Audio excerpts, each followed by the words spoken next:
Bismillahirrahmanirrahim. Assalamualaikum warahmatullahi wabarakatuh. Salam sejahtera untuk kita semua. Selamat pagi kepada anak-anakku yang tersayang. Kelas 10 siswa baru. Pada hari ini, alhamdulillah, hari yang keempat dalam kegiatan MPLS, mulai dari hari Senin pembukaan, Selasa, Rabu, dan Kamis. Sedangkan untuk esok hari Jumat, kalian bersiap-siap untuk kegiatan assessment test untuk penempatan jurusan pemilihan. Kemudian pada hari Sabtunya adalah kegiatan psikotes. Ya, dari 3 nanti dengan isian kalian akan memasuki kelas yang sesungguhnya, karena kelas sekarang adalah kelas MPLS. Untuk materi kali ini saya sebagai pengganti, seharusnya ada pemateri ahlinya.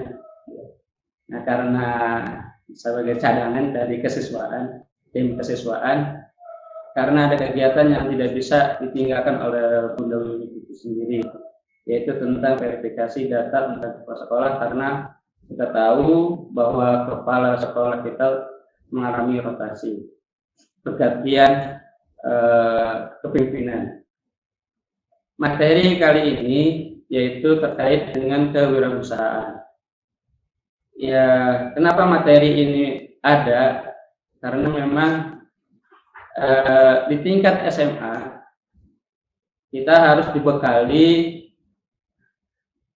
tentang bagaimana cara berpikir entrepreneurship, berwirausaha dengan lebih kreatif, ya. Karena tantangan dunia ke depan, tantangan global, apalagi dengan pandemi seperti ini, kreativitas sangat perlu dikembangkan, ditumbuhkan, ya.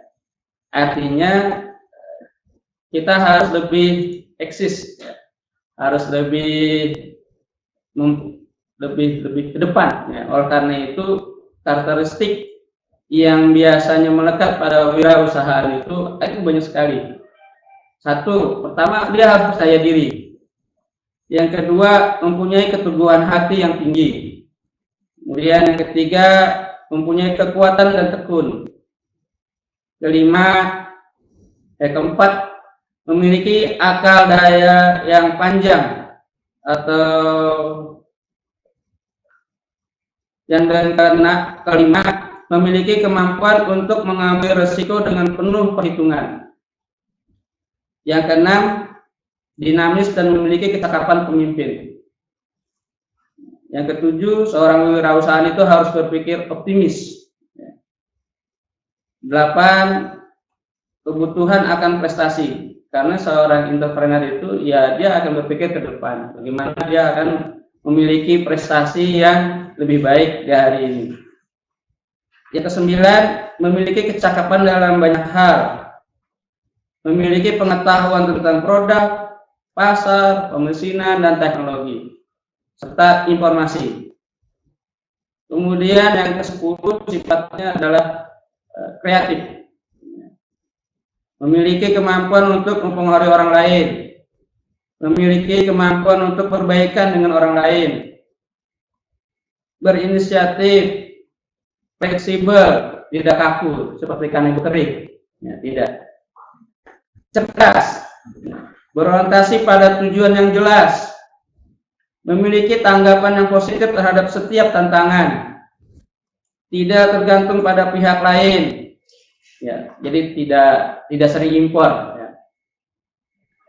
Kemudian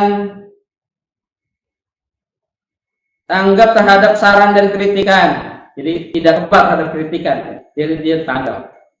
Bertanggung jawab, berpandangan ke masa depan, akurat dan hati-hati, bisa bekerja sama dengan siapapun, berorientasi pada keuntungan, belajar dari kesalahan, hasrat akan kekuasaan, tapi terbatas ya. Memiliki kepribadian yang menyenangkan, berani, penuh daya hayal, memiliki egotisme tetapi yang dilandasi keimanan mungkin ya, nggak boleh kita berego terlebih tinggi. Cerdik atau lekas mengerti, bersikap toleran terhadap hal-hal yang bermakna ganda atau ambigu, agresif, menikmati kegembiraan, kesenangan, manjur atau mujarab, memiliki komitmen, percaya pada bawahan dan pekerjaannya, peka terhadap pihak lain, jujur dan memiliki integritas, matang dan seimbang. Itu salah satu karakteristik yang dimiliki oleh seorang entrepreneurship. Nah, jadi disinilah di tingkat SMA kita dipupuk, diawali dengan kegiatan MPLS secara, apalagi sekarang udah mandiri, harus online, tidak tergantung kepada orang tua. Tidak ada orang tua di rumah, kita tetap belajar ya. Materi ini sudah ada di website SMA kita, kalian tinggal mengunduh, mempelajarinya dan menjawab soal-soal itu, kemudian kalian kirim ke email yang sudah ada di tata tertib.